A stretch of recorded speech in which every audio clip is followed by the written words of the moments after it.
Hello, everyone, and welcome to the Doc's Huddle, your gateway to an in-depth connection between sports medicine and the latest events in sports, fantasy, and betting. Today's show is brought to you by the Health and Wellness Depot. Unlock the power of wellness today. I'm Dr. Mikey B. With me, as always, Dr. MJB, the legend, and Christopher, the sports enthusiast. All right, so thanks for dialing in today. Today we're going to focus on our key matchups and the quarterbacks that need to prove themselves throughout the season. So if you want to take it away, Dr. Mikey B, we can kick it off.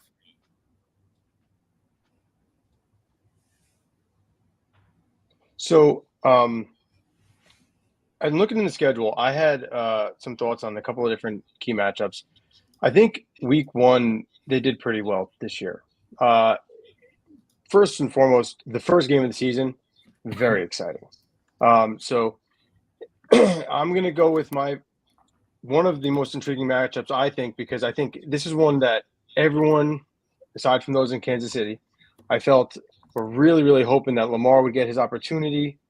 I thought that, this was a game that would be something new and refreshing. We didn't get it. Chiefs went over the Super Bowl, won again. I think the opener that Thursday evening, Ravens versus Chiefs, is just going to be a very exciting way to start the year, and I'm really looking forward to it. I think both teams are coming in arguably better, if that's even possible, than they were last year, which is really exciting. Yeah, both came with strong drafts too. Definitely a great matchup.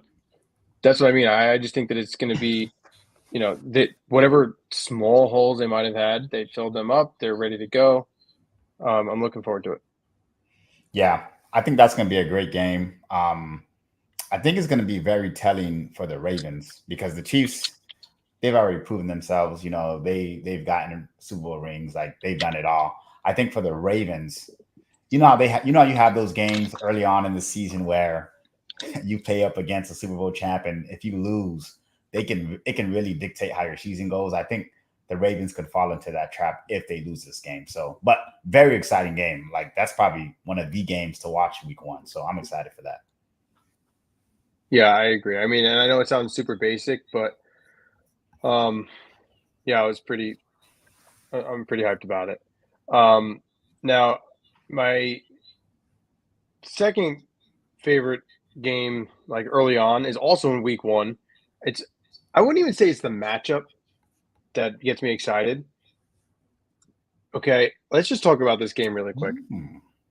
Okay.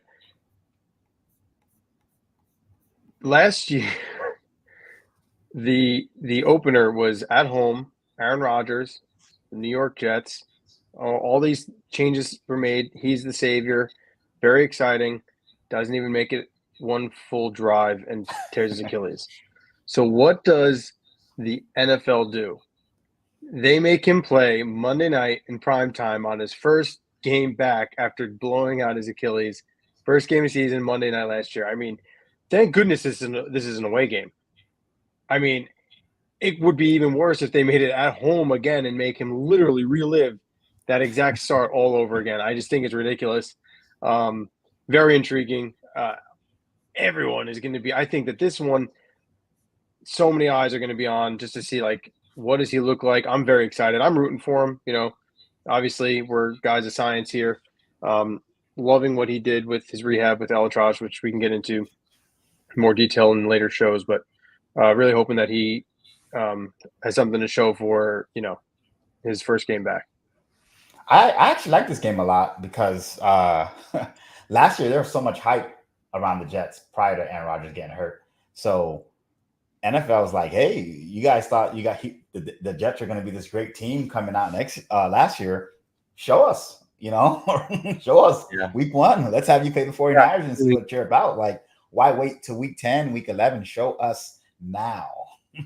Yeah, I mean, it's a tough matchup week one. It really is. But I mean, that's a really tough matchup. But I think a lot of people want to see Aaron Rodgers. So, that's probably why they did the prime time. But yeah, it's going to be good. It'll be a challenge for him, but it'll be exciting. Agreed. All right. Well, I'll go ahead and talk about my key matchups for this upcoming NFL season. But before I do, it seems to be a theme every time I get on the show, fellas, that I gotta get a clean cut, Yeah, that makes one of us. Listen, Ocho said it best, you look good, you play good. So You know it. And Ocho knows a thing or two, I'll tell you that. But my first key matchup, I have week 7. I have the Chiefs playing the 49ers, man. I think that's, a repeat of what we saw in our Super Bowl. And it's going to be telling, just how I mentioned the Ravens playing week 1. I think the Chiefs playing the 49ers week 7 is going to be telling for the 49ers, right? Like, if this is a game where they fall short, they start to doubt themselves. Are they really able to contend with the Chiefs if they were to see them again in the Super Bowl? So, and I think Kyle Shanahan, man, I think he has to show that he can get over that hump. If you can't beat him in the postseason, you at least have to do it in the regular season. And if he doesn't get that done, I think people will start to question him and see if he's the guy to lead that team to the promised land. So that was my choice. I wonder your guys' thoughts on that. Yeah. I'm fully on board with this. This was actually on my list too. I think that this is going to be a game that the 49ers win. If they're healthy week 7 with no hiccups, I do. I think that this is a game that they win.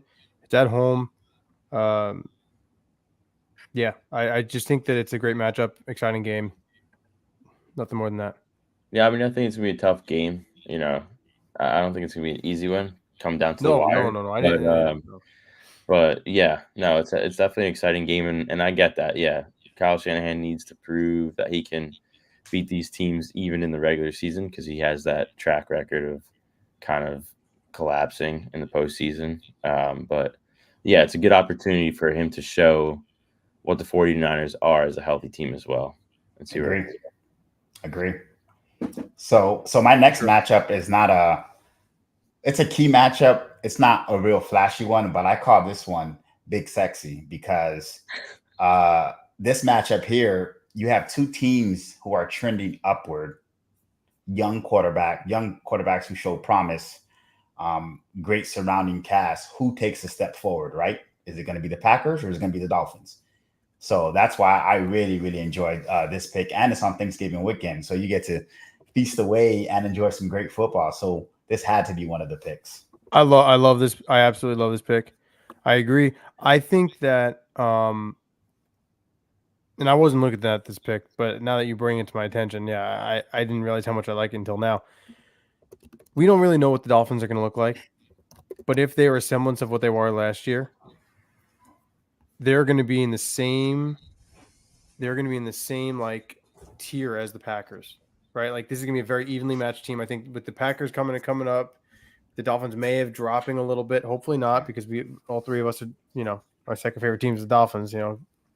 Fins up. I don't know. I'm hoping that they're as relevant as they were last year. This is gonna be a tough game for the Dolphins, for sure. I think the Packers are definitely increasing a lot. I think they're going to be a really good team, and the Dolphins might have had one of the toughest off seasons, losing a lot of players. So it's completely agree. It's going to be really interesting. Yeah, I agree with that. Agree.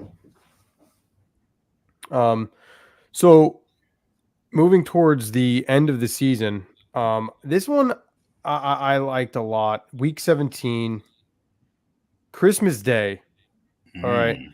Ravens at Texans. Where are these teams going to be? You know that the Ravens are going to be on the leaderboard. I think they're going to win that division again. They're always in control of the AFC North over there with competition. Bengals are going to be better this year with Joe Burrow coming back.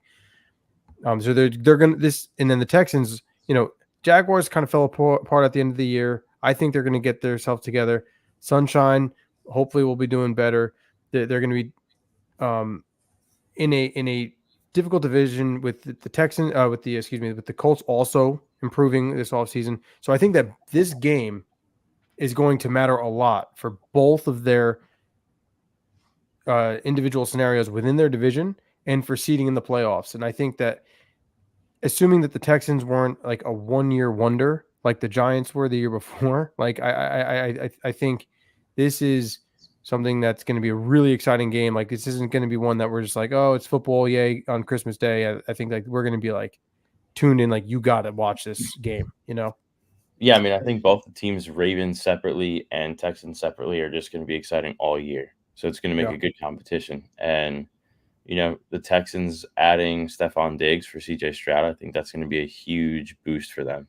I mean, I know they have a pretty good, receiving core as is, but Stephon Diggs is Stephon Diggs. So, I think it's going to be good. And they're going to be – I don't think the Texans are a one-shot wonder. I think they're going to be the real deal. Correct me if I'm wrong. Is this the first time we're going to have football on Christmas Day? No. We had it last year. Okay. And on a Wednesday?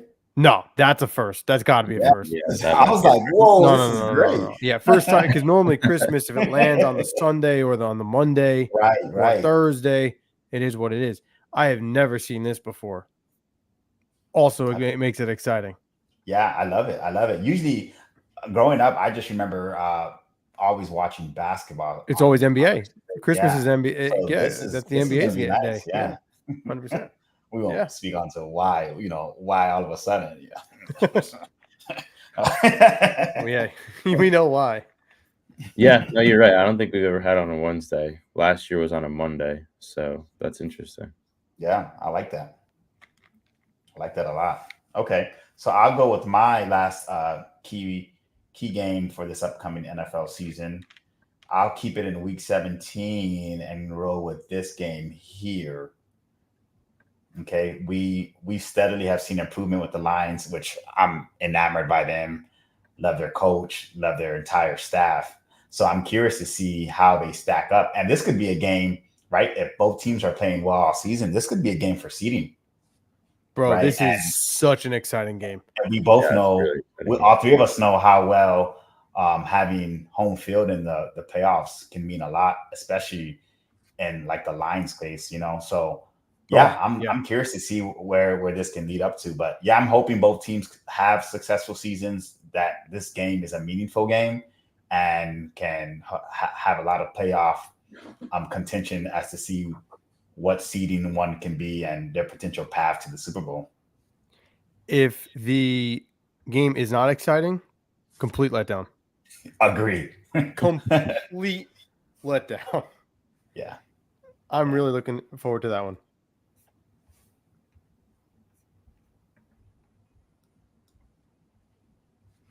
Yeah, that's going to be a good one.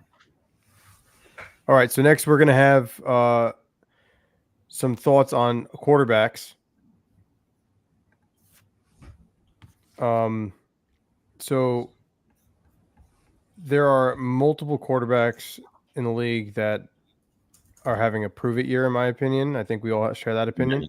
Definitely. Yep. So, I know, Mike, you feel very strongly about this, so I'm going to let you start us off. Yeah. I have two quarterbacks that I think, one, I just need to see trend upward. The other one, man, and it's crazy because I'll mention the other one afterwards, but let's just talk about my first QB, and that's no other than Bryce Young of the Carolina Panthers. I was looking at his stats here, 60% completion percentage last year, 2,800 passing yards, 11 touchdowns, 10 interceptions. Clearly, a lot of that was not on Bryce, right? Like, you have changing and coaching staff. You don't have the right supporting cast on the field, going into some bad scenarios, always having to come back from being down so much. So, there's a lot of things against them. I think that they've done a good job this offseason in trying to get him help. And for me, it's not about trying to make playoffs or have a winning season in his regards. I just want to see better numbers, right? There's no way you're the first overall pick and CJ's the second, and he has such a phenomenal season. Granted, he does have a great supporting cast, but I still need to see the needle trending upward. If he had a season where he threw, even if it was 15 touchdowns and 6 interceptions, that's progress. What I don't want to see is similar to Kenny Pickett, right? Like, I don't want to see 6 and 7. Like, what is that? We're not doing that here. Okay, so that's my first QB. I want to hear you guys' thoughts on it before I tell you guys about my Read me back that one stat again. What is that percentage of completions he had last year? 60s. I rounded up, 59.8.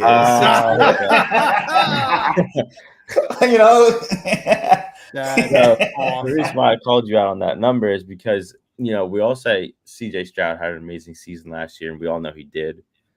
His percentage last year was 63.9. So it's actually not that far off from Bryce Young. So it's just an interesting perspective. He obviously had a much better year. But granted, he has a much better team. So, you can't close the book on Bryce Young. He's going to have a better team as the Panthers continue to grow. They're growing. They're in a rebuild stage. So I think he's gonna fall into place, and each year he's gonna keep getting better. But yeah, he does need to prove it. But the whole team is working together, so it's gonna take time. You gotta let him progress in the league.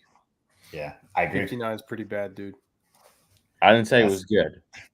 59 is pretty bad. That's why I rounded up. Yeah, the Panthers fan over there is hurting. I gotta throw my boy a bone, man. He just Chris caught me there. Oh man. Oh man, that was good. That was really good. What do you think, Mike? Yeah, I mean, 59 is bad. Like, you could bump up those numbers just by dishing it off on checkdowns. I mean, 59 is pretty bad. But yeah, I agree. I think that when we say his prove it, I think is different than other guys prove it, right? Like his prove it was there growth? Yeah, improved. Did that completion percentage increase? Right? Like, are we going to see drastic wins from the Carolina Panthers? No, unfortunately not. I know we were going to be rooting for them for you, Mike, but like we're not foreseeing that happening. I know, but that I don't think wins are going to be the immediate judgment of his progression. So I think for him, it's a matter of improving that completion percentage, touchdowns, reducing mistakes, putting your team in scenarios where they can be competitive. I know we use that word a lot at the end of last season. If they're not competitive, it's a problem. Exactly. And then my second quarterback. So I don't compare him at all to my first one, right? Like Bryce, we just want to see improvement in numbers. Dak Prescott. It's time. It's time, man. It's time. It's time to show me what you can do. He's had good seasons, but that's been the case with Cowboys quarterbacks in the past, right? So, but you're just surrounded with so much. Your expectations are not just to have a good season. You need to get your team to the Super Bowl. You need to get them to the Super Bowl. I was looking at Dak Prescott's stats, and I'll read them off to you guys just so you guys know. Last year, he had a great season, dude. He had 69.5% completion. We won't round up for him. Yeah, 4,500 yards passing, 36 touchdowns, and 9 interceptions with a QB rating of 105.9. Like, that's great. He had a really good season. It's the playoffs. You need to show up. No one's doubting what you can do in the regular seasons, but playoff time, we need you to play. And that's what it comes down to. I want to see what he can do for me in the playoffs. Yeah, I agree. There was this interesting statistic. Pardon me. It wasn't a statistic. It was a comment. Amongst some of the reporters and analysts for the New York Giants, they were talking about it on their podcast, Big Blue Kickoff Live, which I'm a big fan of. They do incredible work there. And they were talking about different guys that really were like headache players for the New York Giants. And, because other people were saying like, oh, like what's going to happen with Dak, and he hasn't been a headache player for us in the, like say Tony Romo was, right? Like I'd argue Dak's had more success than Tony Romo because both of them were terrible in the playoffs, right?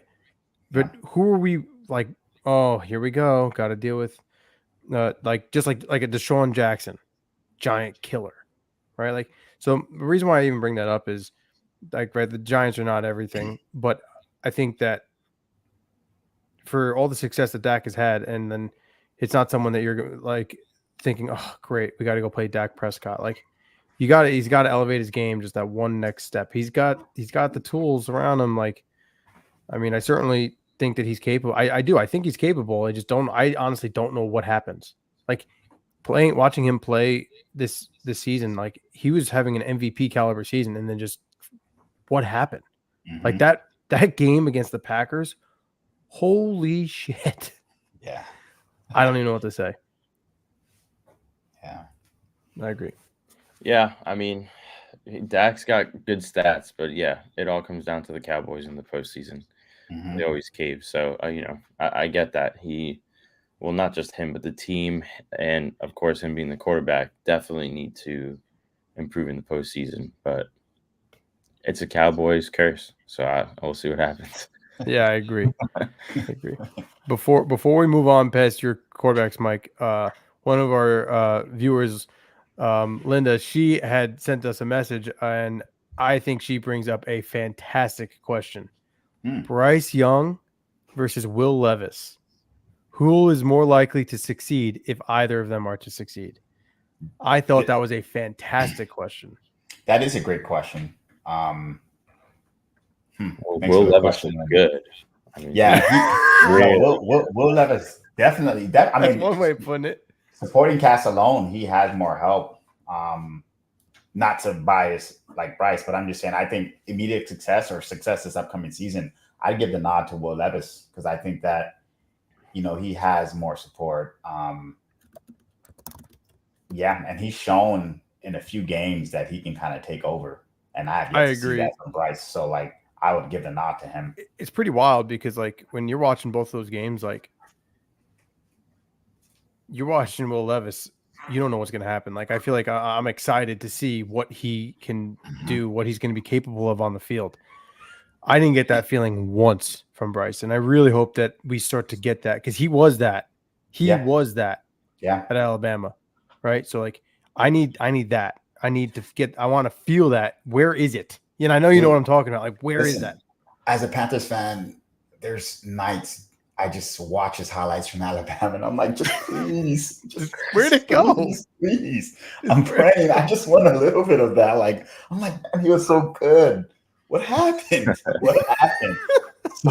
So we'll see. But I'm hopeful. But yeah, I do think I would definitely give the nod to Will Levis answering Linda's question. Yeah, I agree. Well, for me, I think the most glaring one, and I got to give you credit, MJB, because you actually brought it to my attention, and I was like, oh my God, yeah, this is the most glaring one. It's Deshaun Watson. Yeah. Okay, now I want to let's just talk about this, right? When we talk about value, okay, this guy is the highest paid. He has the highest paid guaranteed contract ever in the NFL. And let's just look at the trade-off. Okay. This isn't everybody. Okay. Think about the talent that the Texans have acquired through picks that they in the draft X, Y, and Z after getting rid of him. So they offloaded what would have had to be a ridiculous contract just to keep him on the team. Right. Mm-hmm. And then they gained the starting running back in Dameon Pierce, who as a rookie was phenomenal. He's coming off of his injury last year. So, no harm, no foul. I think he's going to do very well this year. I don't think we had to say anything about how great Will Anderson's rookie campaign was. Tank Dell, same thing, stud. They drafted Cade Stover this year. He was one of my favorite tight ends in the draft at Ohio State. Don't forget about John Mechie, right? Yeah. I know he battled cancer coming back. I think he's going to be another guy that, now he's back in the league. He's just going to be going off, and now he's going to have support in that wide receiver. I mean, dude, that receiving core, are you kidding me? Nico Collins, Tank Dell, Stephon Diggs. Oh, and our fourth receiver this year is going to be John Mechie the third. Are you kidding me? Oh, and who's over there in Cleveland? Deshaun Watson, who's barely played, and when he does, he's awful. I mean, the retired Joe Flacco off the couch was a much better solution for them. So, I mean, I don't know what to say. All I got to say is, dude, figure it out. You got to figure it out. Like, you got to figure it out. I don't know. Yeah, I mean, the Browns did it to themselves. He coming off of, I mean, he had all the drama, but he didn't play football for a year. That's hard to come back from. It's the NFL. It's not easy to just pop back in. So, I mean, with his salary, yeah, he needs to do something. The Browns are a great team. I mean, their defense alone was what, number one? So if he can get it together, they can compete. It's really on his shoulders. Yeah, I agree. Completely agree. And my other one, DJ. Listen, I think all I got to say is this, right? Yep, this will be our last one. I know we're coming up on time here, everyone. So basically, my thoughts are simple. Daniel Jones, right? Like, I'm glad that we did not take a quarterback in the draft as a New York Giant fan. Yeah. I think that Malik Neighbors was the clear-cut answer, period, right? Like, they cannot score points. Who brought you to the playoffs? Who did? Daniel Jones, right? 2 years ago. Guy gets hurt. He's out.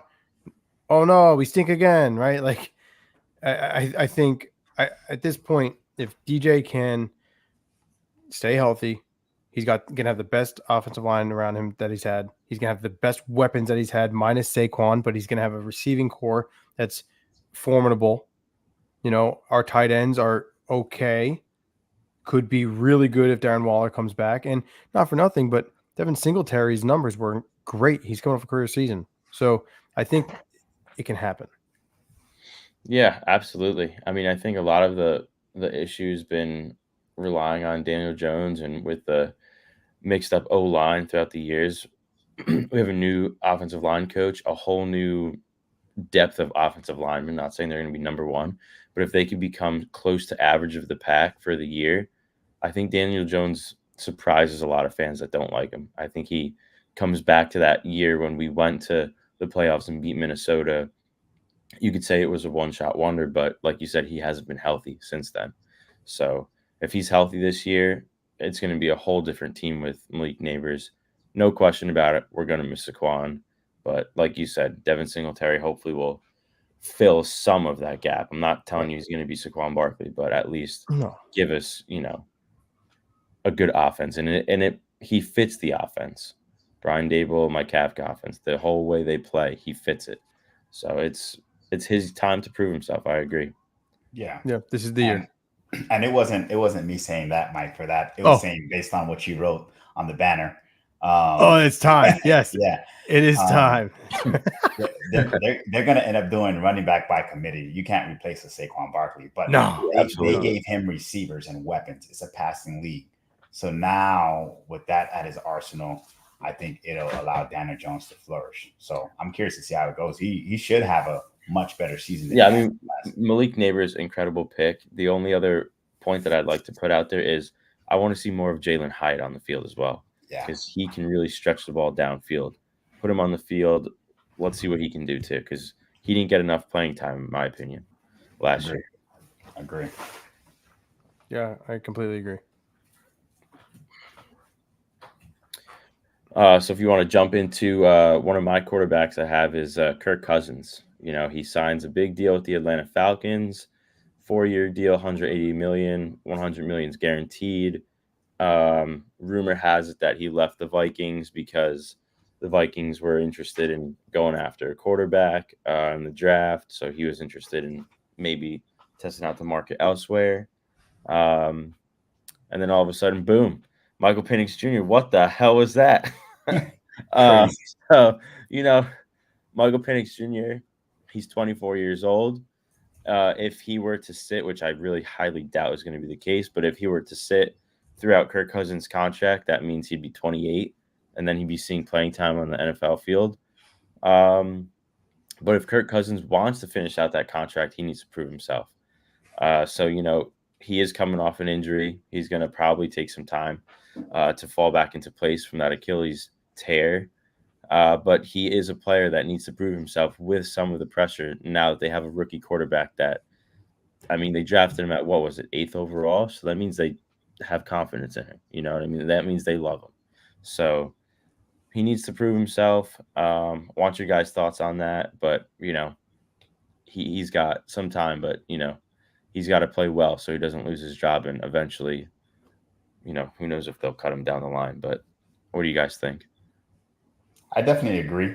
I don't think that it's as pressing as the other guys, only because of the situation he's walking into. Definitely don't think Atlanta's not, a piece or two away from getting to the Super Bowl, right? So as long as he just continues to doing like what he did for the Vikings, I think that it was worth the move. So, but I still think he has to hold up his end because they did pay him that large contract. Yeah, absolutely. Yeah, I agree with everything you guys said. I mean, he's like Kirk Cousins for me, right? Like I want to see. He's like Kirk Cousins. Sorry, he's like Aaron Rodgers for me, right? Like I want to see both of these guys, at their age, come back from the Achilles. I'm looking at it from like the sports medicine side.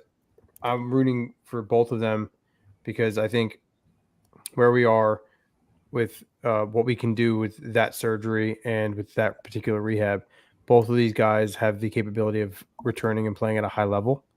And I think Kirk injured himself early enough in the year last year where we should still be able to see him perform well. And at the beginning of the season, and I think he's going in from one good scenario to another. But this time, I think he's going to have. I think he has even more opportunity to win. He had Justin Jefferson, which is going to be great, but he's going to be going into a weaker division. No offense, Mike.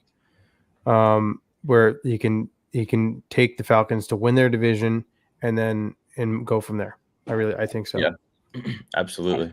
I agree. Jumping to my other quarterback here, I've got Russell Wilson. He signs a 1-year deal, veteran minimum, but that's also because the Broncos decided to cut him and are still paying him to play on another team. A lot of money. But no, in all seriousness, he's got Justin Fields also on the roster, younger quarterback. They want to see who's their guy going forward. I think it's a prove-it year for him. Last year on the Broncos, he didn't have a bad year. He played pretty good stats-wise.